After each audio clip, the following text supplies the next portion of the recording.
Ah, right, the signalman wanted to work here. What was it? A secondment? He has expressed interest in doing some work in London for you. He will leave your engine, you can pick him up again at any time. Then we lose his buffs. Okay, let's do that a bit later because we do have to meet with Villainy. Let's do that. Attend a meeting with a gloomy middleman. He conducts business in a smoky corner of the Admiral Benbow Inn, down in the smoggy lower levels of the city. The middleman is nursing the same glass of beer he began the evening with.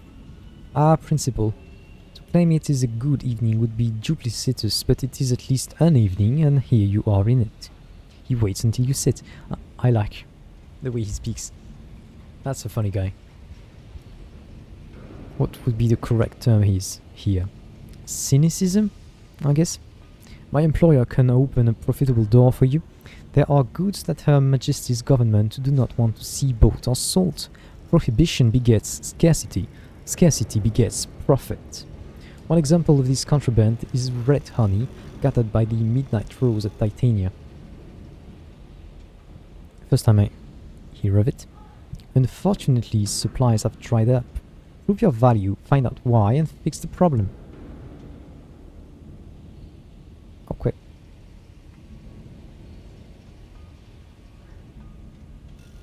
Well, I guess we don't actually need the affiliation with Villainy. That's what he gives, right? Yeah. Whoops. Okay, well, let's allow him to curry favor with London's elites. I'm going to set up shop in London and offer my services to this generation of builders and industrialists. Besides, I suppose they're a dreadful bunch, but someone has to stop them making the mistakes we did. He heads off into the smog and does not look back. He will remain in London.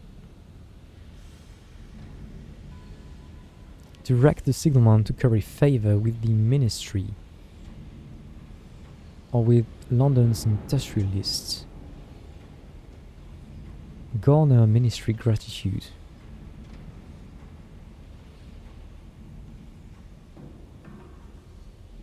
Get a cryptic benefactor. We already have some, while I don't know that we have ministry gratitude. Or does it just grant us permits? That we will know. The signalman nods, more than willing to apply myself to the ministry. I've been wanting to take a gander at their failings for some time now. There is an undertone of relish. Meet you back here when I'm ready. Come back in 30 days. So 16th. That's in London. 16th of April. Well, no. Not March. May. Jesus. 16th of May. Signalman. And we'll have favor with the Ministry of Public Decency. Okay, well, great.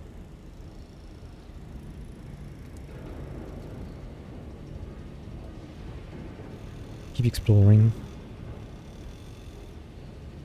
Let the princess set up a salon. She will be gone for a little while. You will have to manage without her, you poor thing. Something tells me I'll manage. The princess sweeps away into the smog. For a moment her tiara sparkles in a single beam of distant sunlight. She has left you an invitation. It is to the Red Salon. No further details are given. You'll have to find it, and the princess yourself. It will open soon. There. Soon is not now. We could just use gossip for that or take a mirrors test, so that's fine.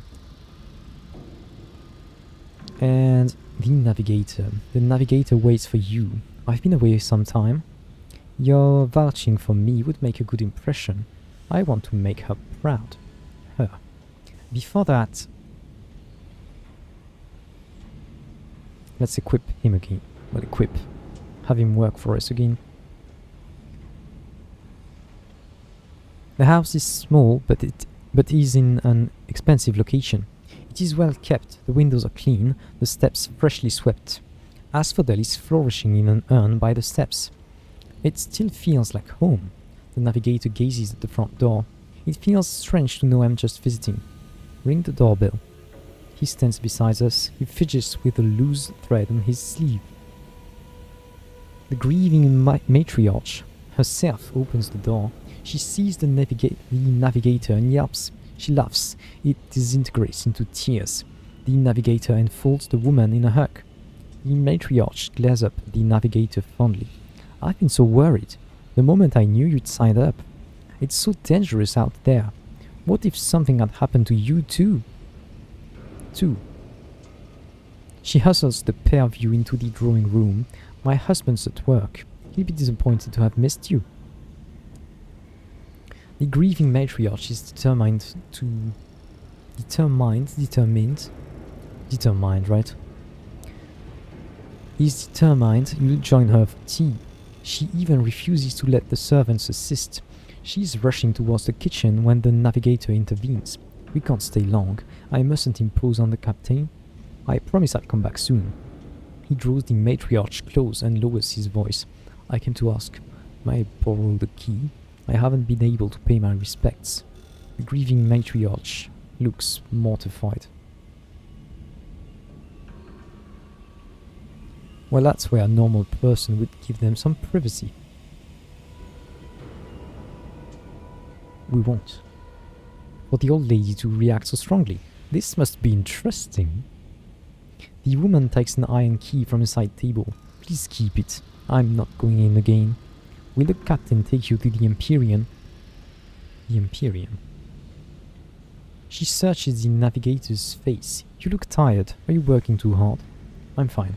I'm first officer. I'm doing well. You're all skin and bone. Is the captain feeding you? The matriarch turns angrily towards you. Please, don't. The navigator's voice is barely audible. When Alton, I asked them to contact you, I asked. The matriarch rushes from the room. She returns more composed and carrying a well-read book. You should have this. She refuses to let the navigator leave till he's promised to write and to visit again soon. Speak to him aboard the engine. Sure can do that. Persuade him to talk. Because we have secrets. Even off duty, the navigator is constantly checking the crew. He's avoiding being alone. Let him know that you've seen this before. He has to share his burden. The navigator joins you in his cabin. Finally, the words tumble out. I thought I was alright. I just got on with my work and I was doing well. He reaches beneath his bunk to pull out the book the matriarch gave him. Alton read this all the time. He'd acted out to the voices. It is the epic of King Gazar. Alton knew the true me. He shed his clothes, helped me bind my chest the first time, got me into my first fist fight. The navigator sits up proudly. He was my best friend. When we were children, I made a promise to him. The navigator stares blindly at the book. What did he promise, and why does it prey on him? When we were grown up, we would go exploring together. We'd go on great quests, do mighty things. The navigator takes several breaths before continuing. We'd be heroes. People would write stories about us. I'm exploring the skies and the navigator turns his face away. He didn't even get to leave home. He wipes his eyes and his sleeve and stands resolute. I'm not going to break my promise. I will give him adventures worthy of King Gazar. Please, Captain, I want to go to Eagle's Empyrean. I'm breaking him out of his tomb. But I'll need your help. You'll need a visa to come with me. The London embassy there will give you one. He frowns. If you've not been to Eleutheria, the relay is near Hybris, in reach.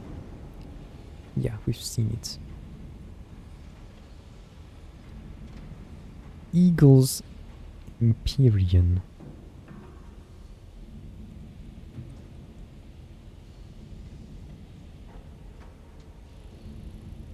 But that's in Eleutheria. Let's create a new theory here. Okay.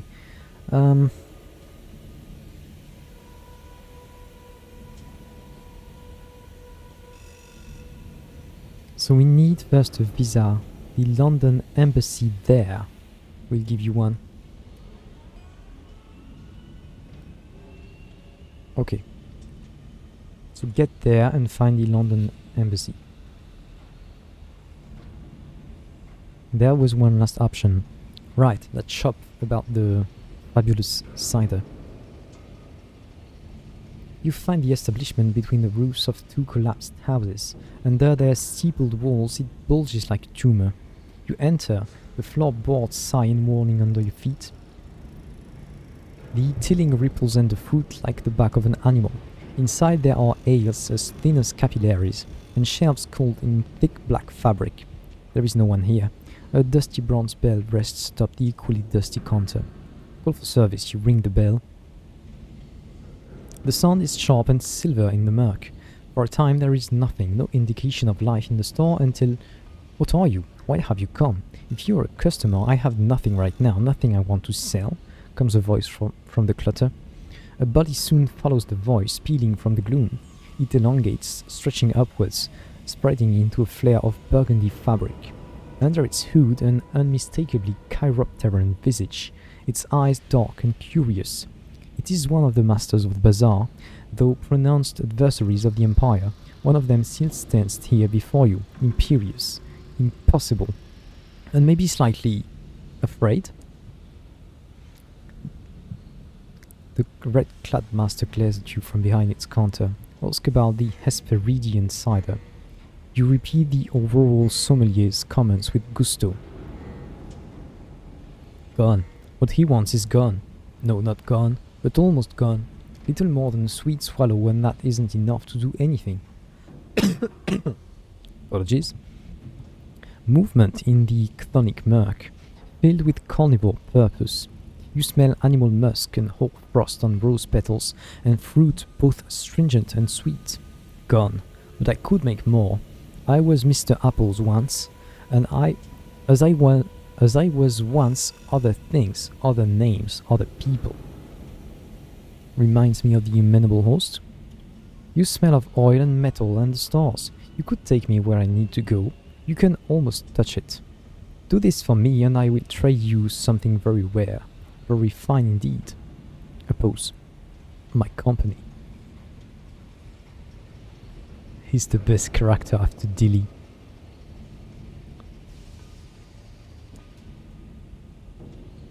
Recruit the Chiropterus Hoarder.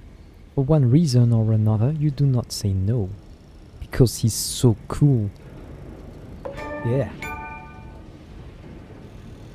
Achievement, apparently. There. You're wiser than most of your kind. I am so glad that you did not say no. It would have made me unhappy, and that would have made you worse. What do you mean, worse? It feeds oil to one of the dying lamps pendulating overhead, so close its breath rakes over your skin. Reveal the Chiropterus Hoarder is massive, stooped, bat-like, where its bones do not strain to imitate humanity. But you did not, so we are now...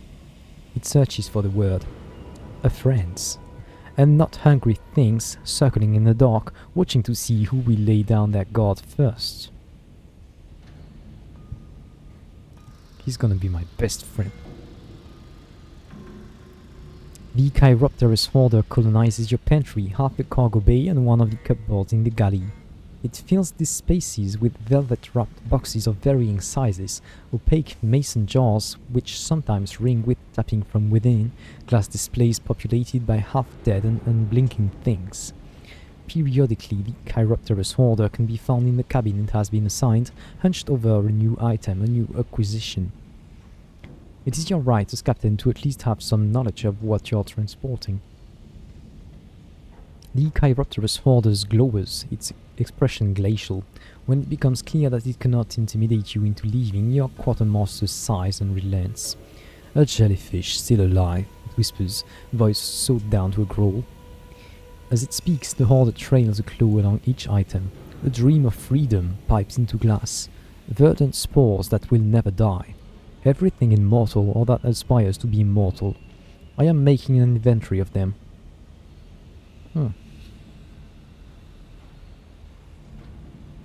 Let's compliment him. We could gift him with some nectar. A compliment first. It's best to have the quartermaster on your side. You can't have it. It hisses at you from under its oversized cowl. You explain that compliments are not meant to be transactions. The Chiropterus hoarder is initially distrustful of your exposition and then transported at this epiphany. Appreciation without condition. What a winsome novelty! It's not like that where I come from. Before London, long before. They just take and take and take. Teeth slant into view. But that's acceptable. I take their things too. Whose things? And where did it come from? Here. The wilderness, lush and velveted with so many treasures, so many hungry tastes. There were others with me, yes, but none of them were as clever as me. I know how to make immortality. I know how to make collections that last. Its ears flatten, and this is why I must be careful. Be small now. He was a curator. Bat-like. Collects things. And then the fact that he was bigger before, and that he comes from the wilderness or the beach. Yeah. He was a curator. Or perhaps the curator evolved into that. I don't know. Anyway, he's heavily linked with them. Okay. Let's talk about its interests. What does it care about? Perhaps you will find common ground. I have a dream. It confides, picking at the hem of its claret cloak. Something tells me this is not a dream about tolerance. An ear, long and velveteen, droops from its cowl. An old dream, an excellent dream. I would make my collection perfect. To do this, there is a corpse that I must visit. Your kind named it Faith is Full. Appropriate, I think. If I could travel there, if I had help and bronze wood, I could build the thing that I need. For a moment, its eyes are the universe, garbled and glorious with stars. But you couldn't spare the crew or the timber or the time. Not for me. No, not for me. It ducks its head. Come on, of course we'll do that. You're the best guy around. After Dilly. It needs crew and bronze wood that Faith is Full. 6 pieces of bronze wood and 5 spare crew to Faith is Full in reach. Faith is Full? Faith is Full? Let's write that down. So it's in reach. Faith is Full. Oh, that's a horror, I think. Yeah, I think so.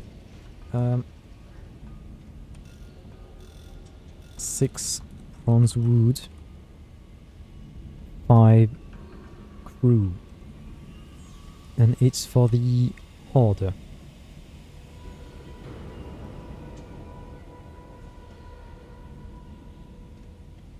Okay, that's written down. We totally will help you.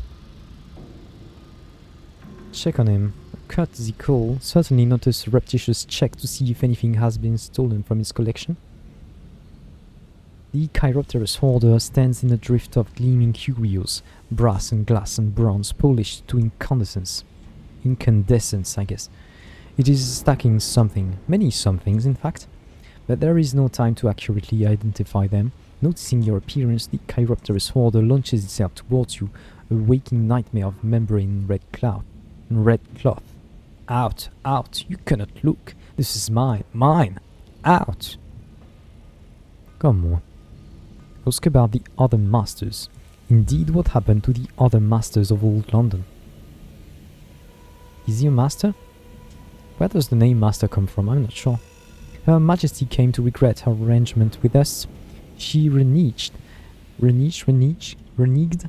I guess this would be the same root as renegade. She reneged and fled the 5th city for the sky. Most of my colleagues remained behind, fat and sleek and content at the heart of the new 6th city. But a few of us had languished long enough in the dark. We saw the chance to return home to the heavens.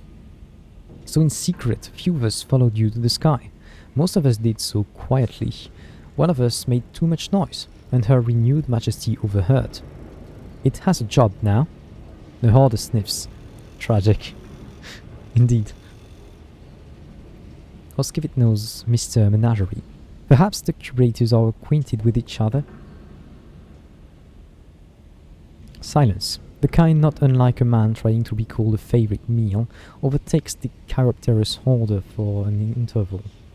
At last it brightens. It sells delicious things. Okay, bro. Please don't eat my bats. Well, one of them I wouldn't be too bothered if you ate it, but the other one... Why did I go to the bank? I don't remember. Okay. Do we have... Right, we still have box thing to do, but it's time for me to stop. So I guess next time we'll figure out what to do with that. And then we'll figure out how to make money to buy a new locomotive. Or we'll just buy the engine and explore the reach. We'll see that next time.